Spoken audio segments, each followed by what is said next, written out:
Wadidaw, One Piece chapter 1083 akhirnya keluar juga lele.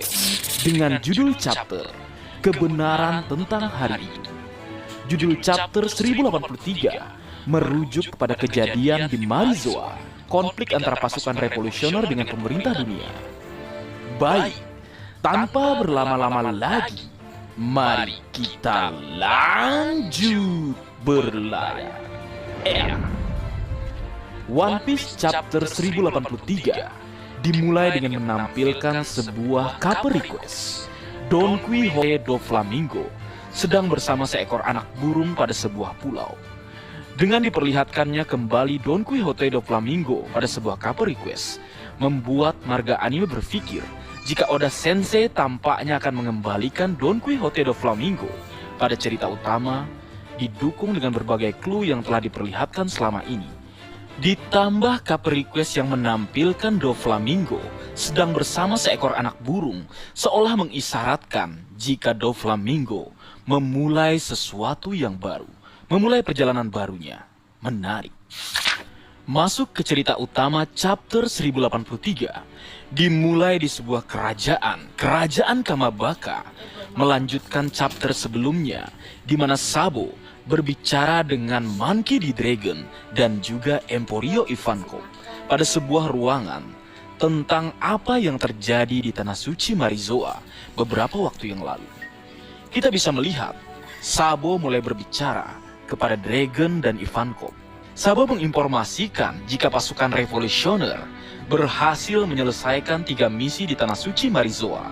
Pertama, Sabo mengatakan jika misi kedatangan pasukan revolusioner ke Tanah Suci Marizoa berjalan sukses karena Sabo berhasil menghancurkan monumen Cakar Naga, simbol pemerintah dunia, dan menyatakan perang kepada pemerintah dunia. Lalu Sabo juga mengatakan jika misi mereka untuk membawa kabur Kuma dari Tanah Suci Marizoa juga berhasil dilaksanakan.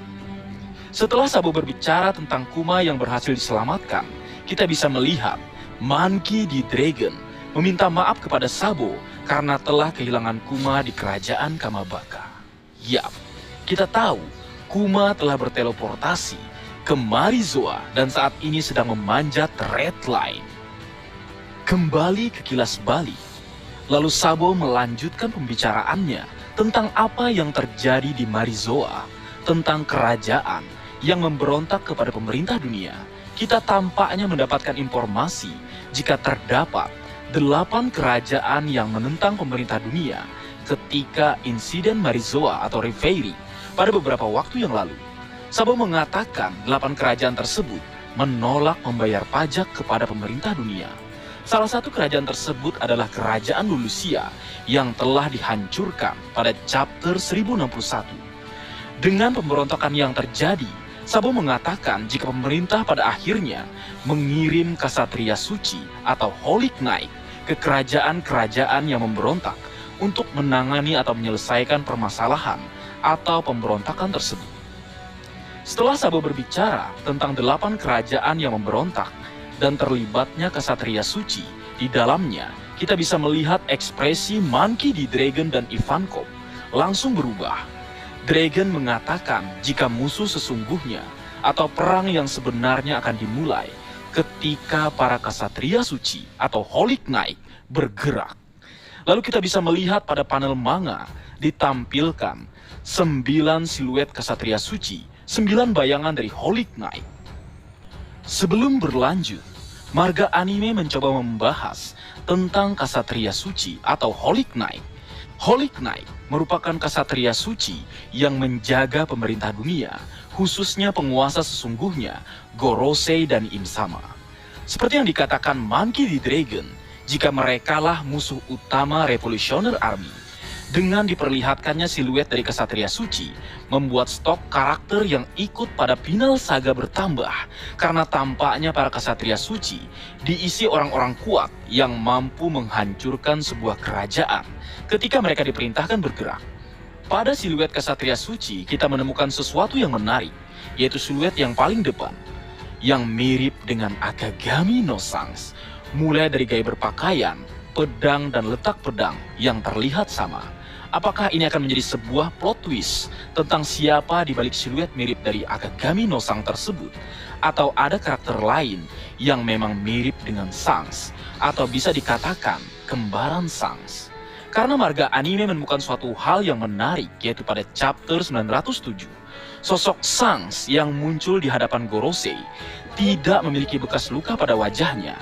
Berbeda dengan sosok Sans yang muncul pada chapter 434, di mana pada kemunculan Sans tersebut di hadapan Shirohige, kita bisa melihat bekas luka pada wajah Sans. Apakah ini bukti jika Sans memiliki saudara kembar? Karena kita tahu Sans adalah keturunan Tenryubito yang berasal dari keluarga Virland. Menarik untuk ditunggu kebenaran sosok yang menyerupai Sans dan siapa sebenarnya mereka yang dikenal sebagai Holy Knight atau Ksatria Suci. Berlanjut, lalu kita bisa melihat Dragon dan Ivankov berbicara kepada Sabo tentang kejadian yang menimpa Raja Cobra, Raja Kerajaan Alabasta, karena di dalam surat kabar, Sabo terlibat dalam insiden tersebut. Lalu Sabo mengatakan, jika dia pada saat itu, saat di Tanah Suci Marizoa, menemukan Raja Cobra tergeletak tak bernyawa di sebuah ruangan. Sabo mengatakan, jika dirinya tidak tahu apa yang terjadi kepada Raja Cobra.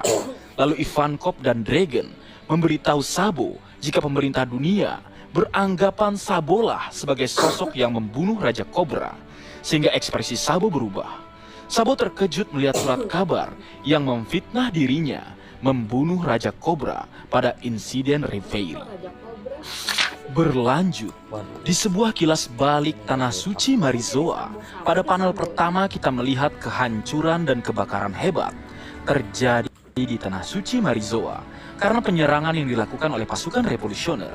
Kita bisa menyaksikan para Tenryubito berlarian ketakutan karena tempat kediaman mereka telah hancur diserang.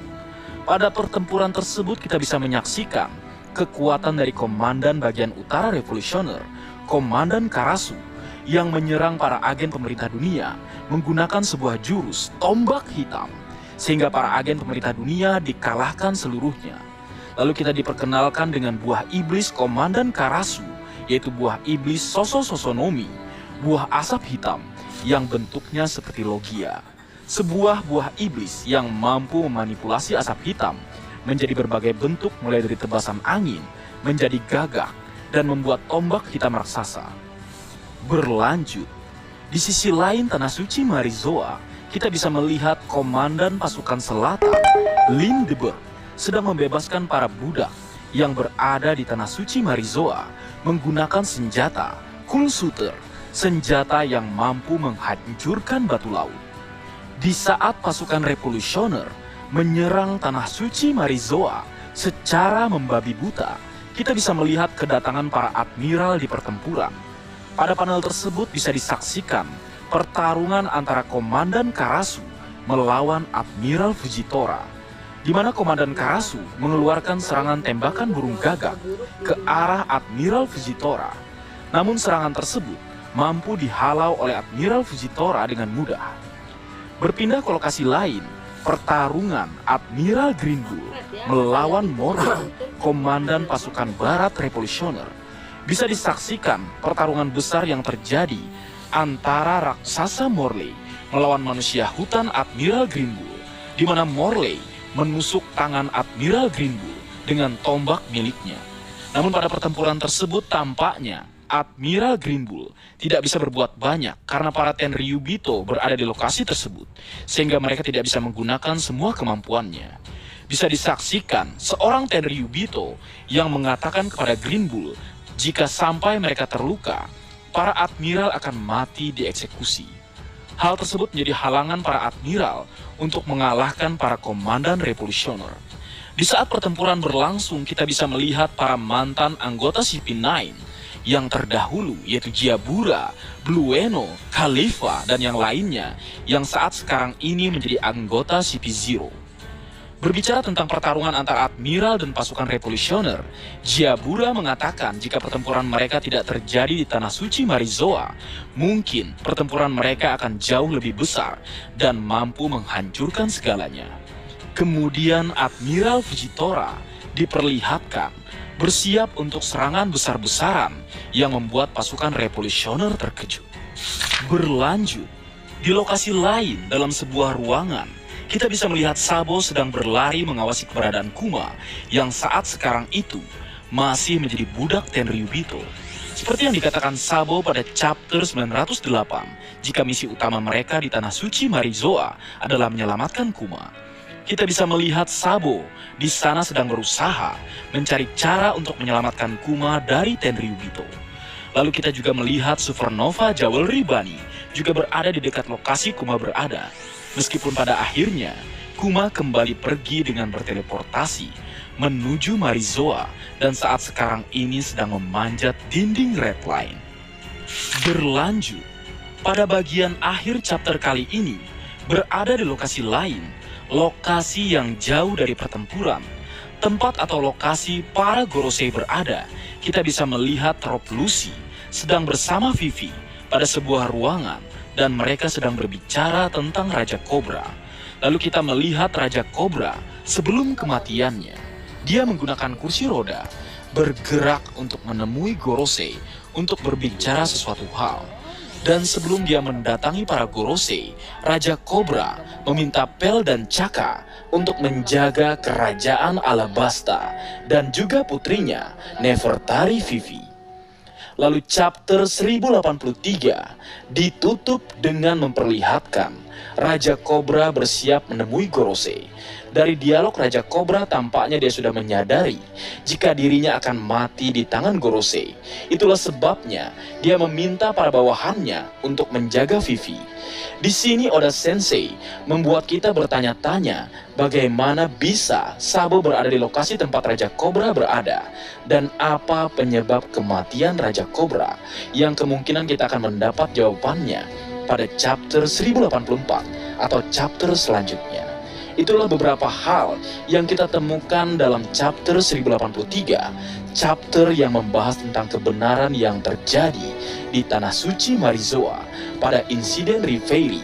Kita pada akhirnya mengetahui tentang Holy Knight atau Kasatria Suci, sosok yang pernah disebutkan oleh Fleet Admiral Akainu pada chapter 1054. Kita juga mengetahui